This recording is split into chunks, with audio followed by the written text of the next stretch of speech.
All right, future Americans, gather round, gather round.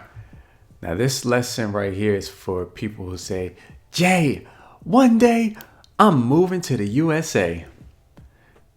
Cool. So let's talk about time control, past, present, and future. The holy trinity of English confusion. The past will be your origin story. The past would be, I applied for a visa. Cool. But if it happened before another past moment, you elevate it into past perfect. I had applied before they rejected me. Ugh, painful, right?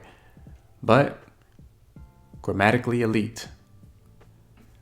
Present is your current reality. I live abroad means that's your situation. I am living abroad usually means it's temporary. Future. Future is where the American dream lives. I will move to the USA is spontaneous optimism. I am going to move means you already told your family, packed mentally, and changed your phone wallpaper.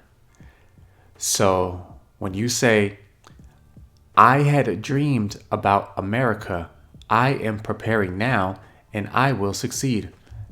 Hey, that's not just English, that's ambition with a correct verb tense. So grammar definitely matters, especially at the embassy.